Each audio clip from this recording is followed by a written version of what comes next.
This is Firebase. I'm your host, Gary French. Let me share a few things with you that I consider are hot topics in the news. Of course, you know about the Supreme Court Roe versus Wade. The Supreme Court of the United States, the leak that was there, getting information out before it's due. How about this? The radical liberals calling for violence against pro-life people and Christians being attacked for their faith. Increase of crime. And in case you didn't know it, the crime is going up in primarily the Democrat-controlled cities. I don't even have to say anything but fuel costs. And you know about that. Much longer can we afford $4, $5, $6, $7 a gallon for gasoline and diesel? The Russia-Ukraine war, the border issues that we've got with illegals coming across, the drug cartel. The World Health Organization, did you hear that? The World Health Organization wanted to control all of your medical data so they can keep dibs on you. Who would have ever thought that the United States would have ever entered in with a socialist organization like the World Health Organization to take away your freedoms? And that leads me to the Center for Disease Control. They've set themselves up as the new ruling government in America, telling you what you can do, when you can do it, where you can go, what kind of freedoms you have. And friends, let me not overlook this. Food shortages in the United States of America, the land of abundance, and most particularly baby formula shortages hitting shelves right now. On tonight's show, we're going to be talking with Joe Dedman from Monty's as we're talking about food shortages, baby food shortages, and some things that we can do. Before we get started on that, let's take a look at this short video clip talking about the very subject that we are discussing tonight. John Boyd Jr., fourth-generation farmer, president of the National Black Farmers Association, with us from Virginia. Good to see you, sir. I appreciate it. How close are we to major dislocations in America's food supply? We're in a crisis right now in America as far as the food chain goes and what's going on with the American farmer in this country. As you just spoke about the wetlands up in Illinois and the surrounding states that haven't been able to get a plow and a planter in the field, we're going to lose a lot of production there. The war in Ukraine and what's going on with Russia, you're taking out pretty much a whole region of the world that's not going to be able to produce corn, wheat, and soybeans. We're going to see a lot of empty shelves and a lot more higher prices. For those people who haven't been to the grocery store lately, the prices are already rising and they're going to continue to go up. For the first time in my 39-year career as a farmer, I'm paying $5.63 for a gallon of diesel fuel, $900 a ton for fertilizer, all-time high prices for soybean seeds. And this is a time where America needs to pay attention to what's going on to farmers, because you may not need a doctor or a lawyer or something like that, but you need a farmer every day. When I finish, I'm gonna eat dinner somewhere. So we need food, and I want to say this because I think it's very important. Farming isn't Republican, it isn't Democratic, it isn't independent. It's food. Land is neutral. My grandfather said land knows no color, doesn't know any party. If we do what we need to do, we can produce the food. So this is the time where the American people need to get behind and support the American farmer and put pressure on the administration to put things in place to help the farmers right now. Wow. Did you hear those powerful words from that farmer? I'm joined in the studio this evening by Joe Dedman with Monty's. Joe, welcome to the show tonight. It's good to be here. Thanks. I'm glad that you've taken the opportunity. I need to, before we get into the heart of the discussion, tell us a little bit about yourself and tell us what Monty's is all about. Well, I come out of agriculture most of my life and went to work for a local co-op years ago. And then from there, I went to Monty's Plant Food Company. I've been there about 15 and a half years. Wow. And so as time has gone by, I have been able to work with farmers really almost coast to coast. We have farmers that I've talked to on a daily basis all across the Midwest and Indiana and in Ohio and stuff. And of course, a lot of their concerns are being voiced to me as to what do we do about all this high fertilizer prices, and what do we do about this? And of course, Monty's is a liquid fertilizer company, more like a plant food. You know, I've every time I've spoken to people about Monty's, and this is no solicitation, although I've used Monty's, growing some of the best tomatoes I've ever seen. One year, Joe, my wife put it on her mums, and they literally became, I think, 3 feet tall by 5 feet across. It was incredible. But going back to what this farmer was saying, he said, we are in a crisis right now. Help us unpack for the audience. What's he talking about? What do you mean a crisis right now?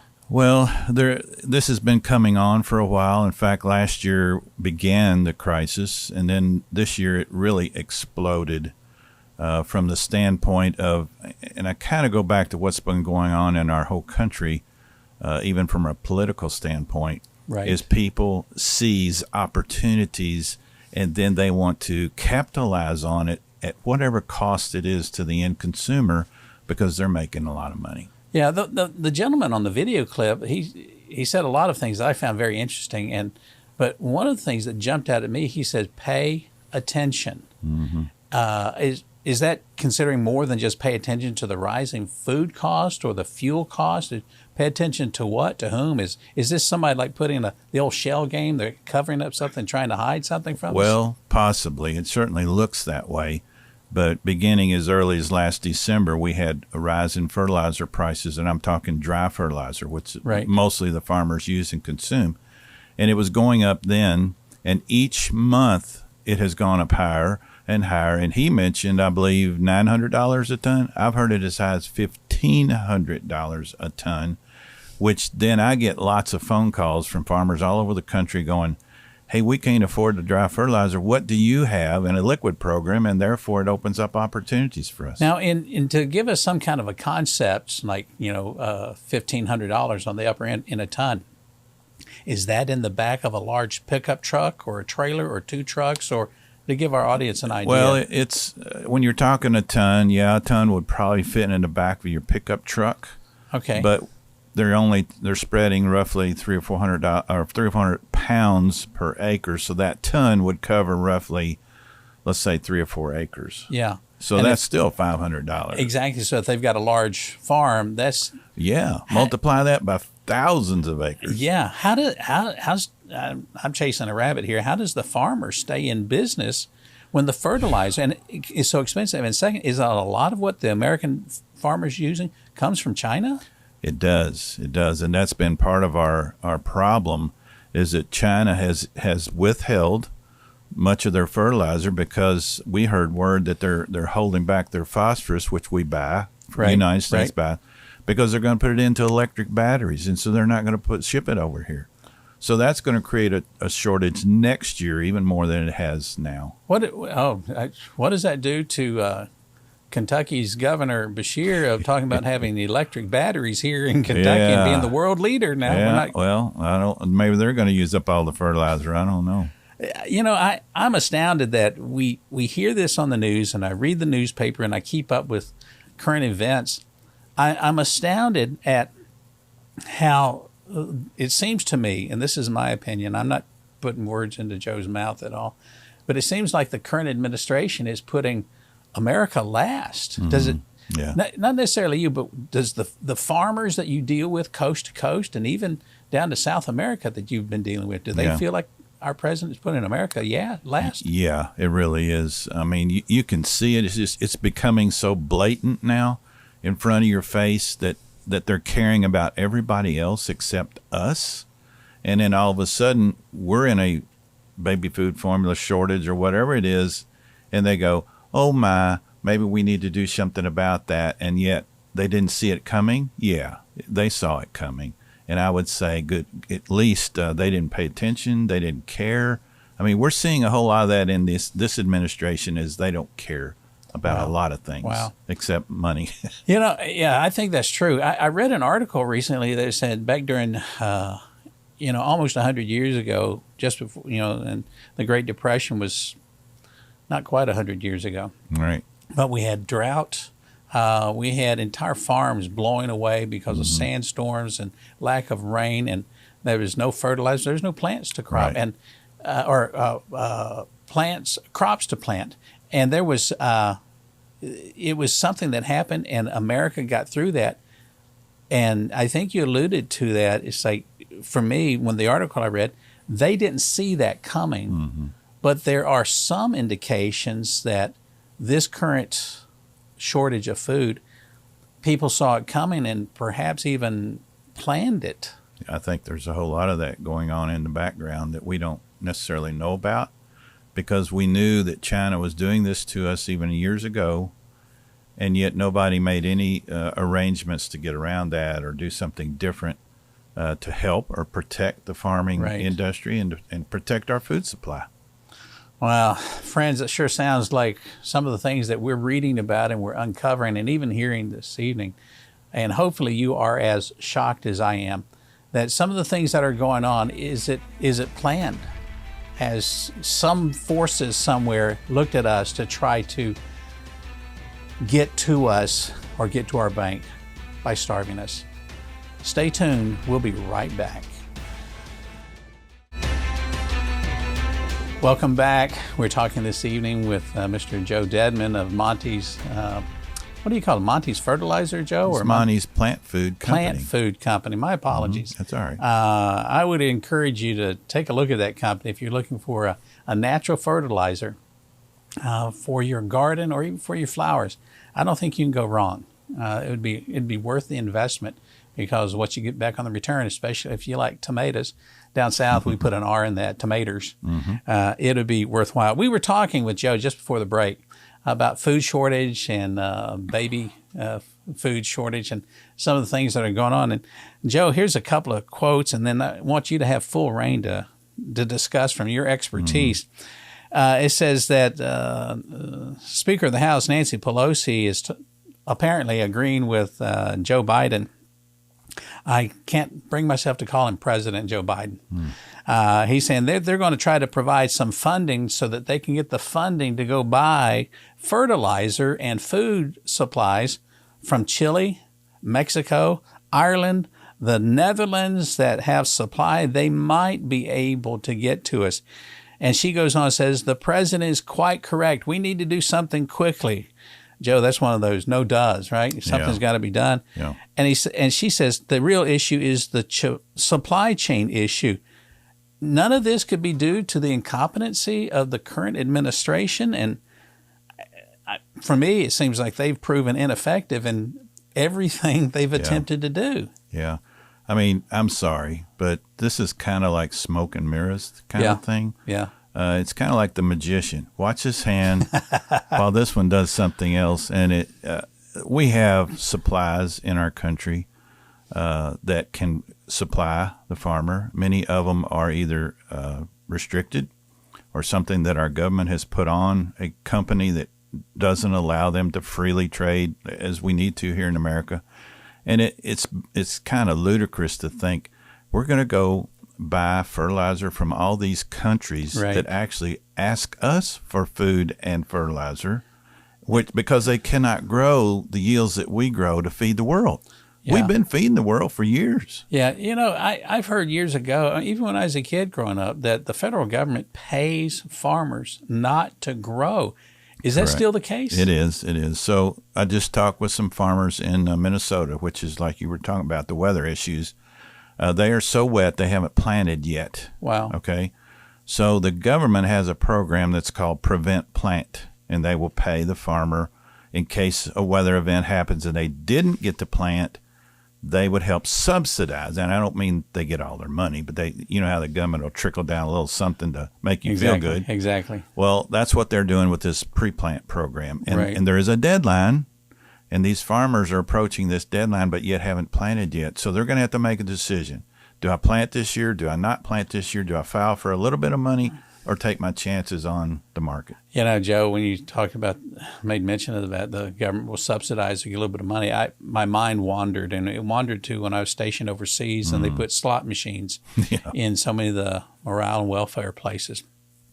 I watched one evening in a bowling alley, and just happened to be there, and this lady sunk in $2,000 in one evening. Wow. Putting it in there, hitting the button, watching it roll out. And finally, at the end of the evening, when she put in her last quarter, after spending $2,000, she won the $1,000 jackpot. Really? And she was screaming, "I've won! I've won!" It's what it seems like. That's what the government wants us to do. They oppress us, and they say, "But we're going to give you." Yeah. You know? Correct. You give us $2,000 and we're going to give you $1,000. Yes, correct.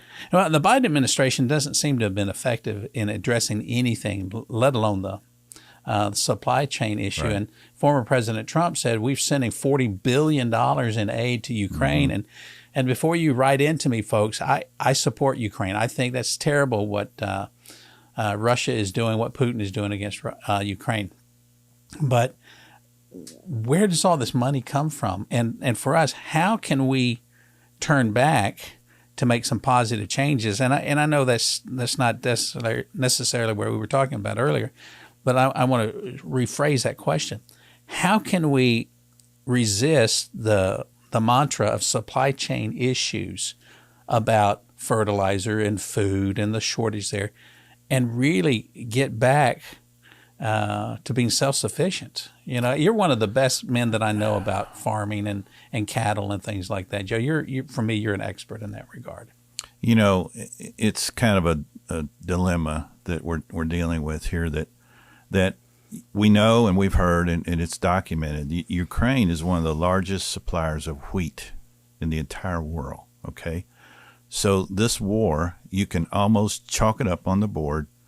Bread, anything wheat driven is going to go higher, big time. In fact, we may even reach biblical proportions where it's $1 of bread, or higher. So what we're seeing now is nobody's addressing it head on. They're dancing all around it instead of saying, hey, here's what we really need to do to make sure we, America, continue to have the food supply that we have, which we fed the world for years. How come we can't keep feeding them now? Is because either the government or somebody has put something in place that limits the farmer from being able to produce. And that brings up a good question, and it makes it pretty obvious to me, but I'm going to ask the obvious question. Is there a food shortage right now? And if so, where will we be 2 years from now if we don't make drastic change in our political system, in our supply chain, in fertilizers? You know, that's a good thought, because years ago, when you and I grew up, we had people in Washington, D.C. that understood farming and understood agriculture. Today, I'm sorry, they don't understand it because they're all about the lobbyists and this, that, and the other, and that's where they're focused instead of actually seeing what's on hand, because there is limited supply in the world, like 30-day, 60-day supply of food. And now, wait a minute, Joe. That's an important point. Let's not run past that.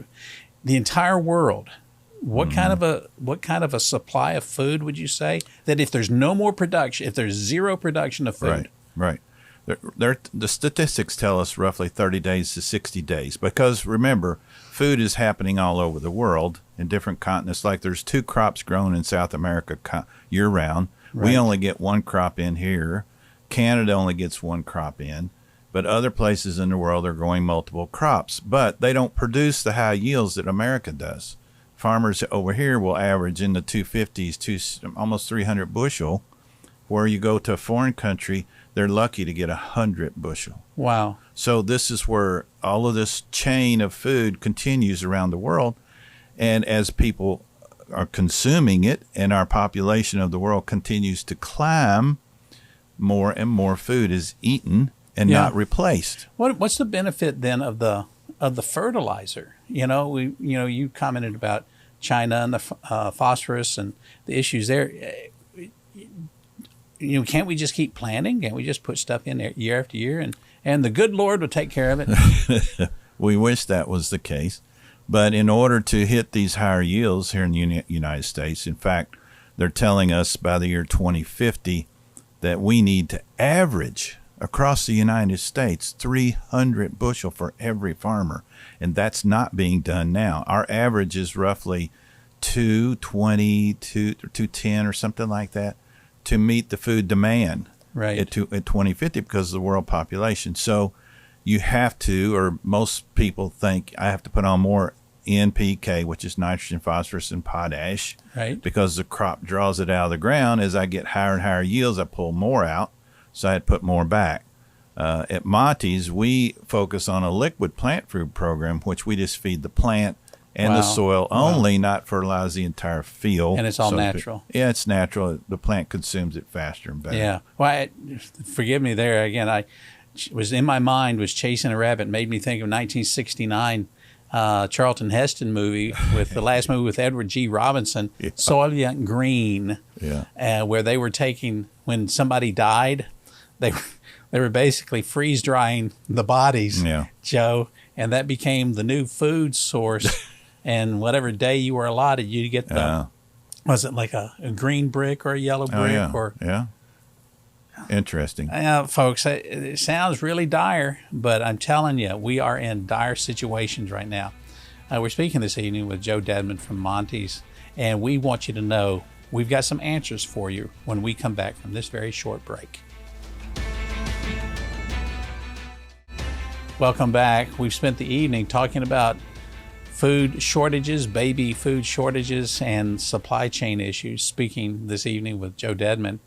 And as we wrap these things up, we want to leave you with we'll give you some more bad news, but we're going to wrap this up with some hope for you this evening.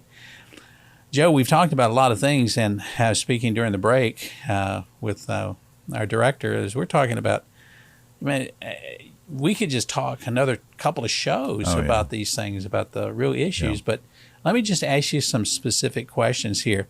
Why is there a shortage of fertilizer right now? That seems to be our starting point when we talked about why does there seem to be a shortage of fertilizer? And the second one, I've heard that there's plenty of baby formula. It's just been shifted to another place. What are your thoughts about those? I would have to question that factories and stuff that make all this baby food, they've got to be able to continue to produce it. I don't know what's holding them back. Right. But those are some of the mysteries that's out there. But, back to the China thing for just a minute. We didn't know. The one thing that the American public, has found out over the last, I would say, 3 years, we had no idea we were buying so many things from China and so dependent upon China, including in the ag world, chemicals, fertilizer, polymers to make plastics that we use for jugs and totes and all that. We've run into shortages of all of those. I challenge anybody to go to Walmart and find something that does not say made in China. But the neat part is, in my opinion, is you have American entrepreneurs that has seized this moment and says, you know what, we're stepping up. We're going to start making these things here in the USA, which we should have been doing all along. We should have given the incentives that we've paid other countries to do it right here in the USA, which I think is beginning to turn the tide. And I really look forward to that happening in the future. The gentleman farmer that we showed the clip there at the very start, he gave me a sense, here's the problem that's going on. But Joe, he also said, it made me feel like there's some hope that's there. What do you see as coming out of this difficult situation, the season that we're in? Do you see hope? Do you see that Americans are starting to say, you know what, hold on, we've got to correct this? I do. I think American public is beginning to wake up to the realities that we are facing today. We had it so good for so long that we kind of got relaxed. Right. Oh, it's always going to be there. It's always going to do this. And now it's suddenly we are realizing what is really facing the entire world. I mean, there's lots and lots of things we could talk about that led us up to this point. But as far as the farmer goes, listen, the farmer is so optimistic always. He will figure ways to continue to stay in business. And he is learning the same time we're learning about what do I need to do different in the years to come. And so, and for the farmer to remain optimistic, that's why he plants again it is the next year. Absolutely. Do you think that part of the answer for us is at the ballot box? You know, people say elections have consequences, and sadly I think you hit it well. We have a lot of politicians who do not understand agriculture or the farming industry. No, they don't. I mean, after all, how many lawyers do we have to have in Congress before we American people say, you know what, enough's enough. Let them go chase some ambulances, and I'm going to have some lawyers mad at me. But you know what? Get over it. I know Trump brought a lot of riling up people, but good grief, he approached everything from a practical standpoint, a common sense standpoint, and really he helped us immensely in 4 years than we ever had prior to that. And I look for him to come back and help us out again. Wow, man. I think that's a great way to end the show tonight. Joe, as we wrap up this evening, I want to thank you so much for coming on and being here. And you are a true patriot. You know, you're helping farmers stay in business, and you're helping the American people get the victuals that they really need. How can people reach out to Monty's? Well, they can visit our website, www.montysplantfood.com, and we have all kinds of information there. Thank you so much. Folks, thank you for being with us this evening. We look forward to seeing you again next week.